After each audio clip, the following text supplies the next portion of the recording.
नमस्कार, Haribhoomi news bulletin में आपका स्वागत है। आज 26 अगस्त 2025 को भाद्रपद के शुक्ल पक्ष की तृतीया तिथि है। राहु काल दोपहर 3:40 से शाम 5:16 बजे तक रहेगा। हरियाणा में आज मौसम में कई जगहों पर बारिश की संभावना है। अब नजर डालते हैं आज की प्रमुख हेडलाइंस पर। पीएम मोदी की डीयू की डिग्री पर आया दिल्ली हाई कोर्ट का बड़ा फैसला। स्कूल भर्ती घोटाले में टीएमसी विधायक गिरफ्तार, ईडी ने दबोचा। दिल्ली सीएम रेखा गुप्ता की जेड सिक्योरिटी वापस ली गई। पटना में 2 बच्चों की हत्या पर भड़की भीड़, मंत्री की गाड़ी पर पथराव। हरियाणा के सबसे महंगे टोल प्लाजा पर वसूली शुरू। ड्रीम 11 ने टीम इंडिया की स्पॉन्सरशिप छोड़ी। 358 करोड़ का कॉन्ट्रैक्ट तोड़ा। ट्रंप टैरिफ की चेतावनी के बावजूद रूस से तेल खरीदता रहेगा भारत। अब खबरें विस्तार से। सबसे पहले बात करते हैं पीएम मोदी के डिग्री विवाद की। प्रधानमंत्री नरेंद्र मोदी की बैचलर डिग्री सार्वजनिक नहीं होगी। दिल्ली हाई कोर्ट ने सोमवार को केंद्रीय सूचना आयोग का आदेश पलट दिया। दिल्ली हाई कोर्ट के जस्टिस सचिन दत्ता ने सोमवार को दिल्ली यूनिवर्सिटी की याचिका पर अपना फैसला सुनाया। कोर्ट ने कहा कि विश्वविद्यालय डिग्री दिखाने के लिए बाध्य नहीं है। दरअसल सूचना आयोग ने 2016 में एक आरटीआई एक्टिविस्ट की याचिका पर दिल्ली यूनिवर्सिटी की 1978 में बीए पास करने वाले सभी छात्रों के रिकॉर्ड सार्वजनिक करने का आदेश दिया था। पीएम मोदी ने भी इसी साल परीक्षा पास की थी। आरटीआई एक्टिविस्ट की ओर से पेश सीनियर एडवोकेट संजय हेगड़े ने दलील दी कि जो जानकारी मांगी गई है वो हर विश्वविद्यालय सार्वजनिक करता है। इसे अक्सर नोटिस बोर्ड पर, विश्वविद्यालय की वेबसाइट पर या कई बार अखबारों में भी छापा जाता है। इधर डीयू की ओर से सॉलिसिटर जनरल तुषार मेहता ने पक्ष रखा और कहा कि महज जिज्ञासा को आरटीआई के जरिए सूचना मांगने का आधार नहीं मान सकते हैं।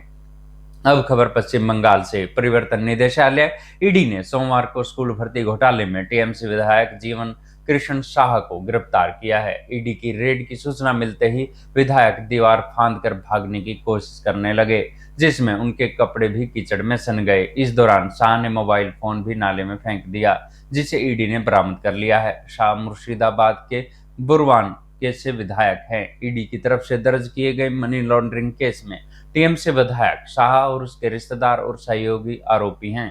शाह को सीबीआई ने भी 2023 में इसी घोटाले से जुड़े आरोप में गिरफ्तार किया था और बाद में रिहा कर दिया गया था। कोलकाता हाई कोर्ट ने 9वीं से 12वीं के सहायक शिक्षकों और प्राइमरी टीचर्स की भर्ती में अनियमितता की जांच करने का निर्देश दिया था। ईडी ने इससे पहले पश्चिम बंगाल के पूर्व शिक्षा मंत्री पार्थ चटर्जी और उनके सहयोगी अर्पिता मुखर्जी, टीएमसी विधायक और पश्चिम बंगाल प्राथमिक शिक्षा बोर्ड के पूर्व अध्यक्ष माणिक भट्टाचार्य के अलावा कुछ अन्य लोगों को भी गिरफ्तार इस मामले में किया था। अब खबर दिल्ली से। दिल्ली की मुख्यमंत्री रेखा गुप्ता को दी गई जेड सिक्योरिटी सोमवार को हटा ली गई। 4 दिन पहले उन पर हमले के बाद ये सिक्योरिटी दी गई थी। ये फैसला वापस क्यों लिया गया, इसकी जानकारी सामने नहीं आई है। अब फिर से उनकी सुरक्षा की जिम्मेदारी दिल्ली पुलिस को सौंप दी गई है। इधर सीएम रेखा गुप्ता पर हमले के मामले को रविवार को दूसरी गिरफ्तारी हुई। पुलिस ने बताया कि मुख्य आरोपी राजेश भाई खमीज भाई के सहयोगी तसीम सैयद को गिरफ्तार किया गया है। दिल्ली सीएम आवास में 20 अगस्त को सुबह जनसुनवाई के दौरान रेखा गुप्ता पर हमला हुआ था। याचिकाकर्ता बनकर पहुंचे राजेश ने सीएम को कागज देते हुए हाथ खींचा था। हमले में रेखा के हाथ, कंधे और सर पर चोट आई थी। अब बात करते हैं पटना में हुए भारी हंगामे की। पटना में 15 अगस्त को ही भाई बहन की हत्या के विरोध में सोमवार को लोगों ने अटल पथ को जाम कर दिया और आगजनी की। कई गाड़ियों में तोड़फोड़ हुई। इस दौरान जाम में फंसे मंत्री मंगल पांडे की गाड़ी पर भी भीड़ ने पथराव कर दिया। लालू यादव भी अटल पथ पर जाम में फंस गए।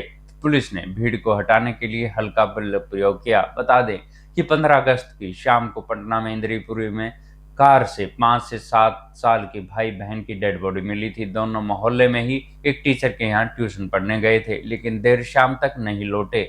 मां ने टीचर पर ही बच्चों को जलाकर मारने का आरोप लगाया है। अब खबर हरियाणा में लगे एक और टोल की। हरियाणा में बने अर्बन एक्सटेंशन रोड UER 2 के लिए नेशनल हाईवे अथॉरिटी ने टोल रेट की लिस्ट जारी कर दी है। इस एक्सप्रेसवे से गुजरने पर 235 से 2260 रुपए तक का टोल चुकाना होगा। इसके अलावा मासिक पास 50,000 तक का है। इसके अलावा टोल प्लाजा पर 20 किलोमीटर के दायरे में रहने वाले लोगों को गाड़ियों के लिए 350 रुपए का पास लेना होगा। ये टोल प्लाजा मुंडका बकरवाला में बनाया गया है। टोल एक्सप्रेसवे के 46 किलोमीटर हिस्से से गुजरने के बदले देना होगा। इसे हरियाणा का अभी तक का सबसे महंगा टोल माना जा रहा है। पीएम नरेंद्र मोदी ने दिल्ली के रोहिणी से 17 अगस्त को द्वारका एक्सप्रेसवे के साथ इसका उद्घाटन किया था। कंपनी अधिकारियों का कहना है कि इसके निर्माण में 7,700 करोड़ रुपए की लागत आई है। इस वजह से टोल की दरें ज्यादा महंगी है। अब खबर क्रिकेट जगत से।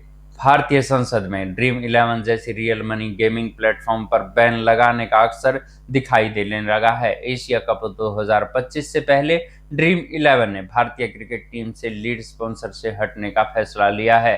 बीसीसीआई सेक्रेटरी देवजीत सोकैया ने कहा कि ऑनलाइन गेमिंग को नियंत्रित करने वाला बिल पास होने के बाद बीसीसीआई और ड्रीम 11 अब साथ नहीं रहेंगे। अब बीसीसीआई भविष्य में ऐसी किसी ऑनलाइन गेमिंग कंपनी के साथ करार नहीं करेगा। ड्रीम 11 ने 2023 में बीसीसीआई के साथ 358 करोड़ रुपए के 3 साल का स्पॉन्सरशिप कॉन्ट्रैक्ट साइन किया था। ड्रीम 11 इस डील के तहत बीसीसीआई को हर घरेलू मैच के लिए 3 करोड़ रुपए देता था। विदेशों में खेले गए हर मैच के लिए बीसीसीआई को 1 करोड़ रुपए मिलते थे। कॉन्ट्रैक्ट खत्म होने के बाद बीसीसीआई अब नए स्पॉन्सर के लिए टेंडर प्रक्रिया शुरू करेगा। अब स्पॉन्सरशिप की दौड़ में टाटा ग्रुप, रिलायंस और अडानी ग्रुप जैसी पुरानी कंपनियां मजबूत दावेदार के रूप में उभर रही हैं। टाटा पहले से ही आईपीएल का ऑफिशियल स्पॉन्सर है। रिलायंस जियो स्पोर्ट्स स्पॉन्सरशिप और प्रशासन अधिकारों के शामिल है। अडानी ग्रुप ने भी स्पोर्ट वेंचर में निवेश किया है। अब खबर अमेरिकी टैरिफ के बारे में। अमेरिकी टैरिफ की धमकियों के बीच रूस में भारत के राजदूत विनय कुमार ने कहा कि भारत रूस से तेल खरीदना जारी रखेगा। भारतीय कंपनियां तेल वहीं से खरीदेगी जहां उन्हें सबसे ज्यादा सौदा मिलेगा। उन्होंने भारत पर अमेरिका के 50% टैरिफ को बेबुनियाद बताया। विनय कुमार ने कहा कि ट्रंप ने रूसी तेल खरीदने की वजह से भारत पर 25% अतिरिक्त टैरिफ लगाया है, जो 27 अगस्त से लागू हो जाएगा।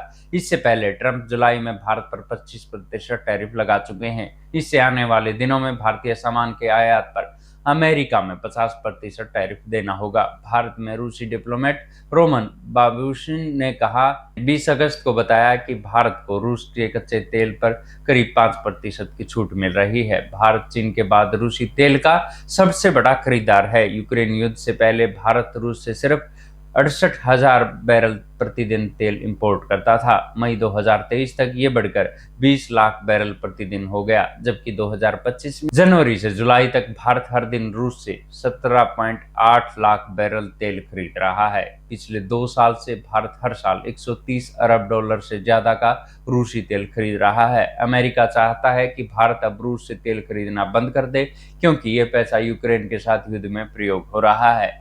ऐसी ही खबरों से जुड़े रहने के लिए देखते रहिए हरिभूमि टीवी। और अधिक खबरों को विस्तार से जानना है तो हरिभूमि अखबार पढ़ें या हरिभूमि की वेबसाइट पर जाएं।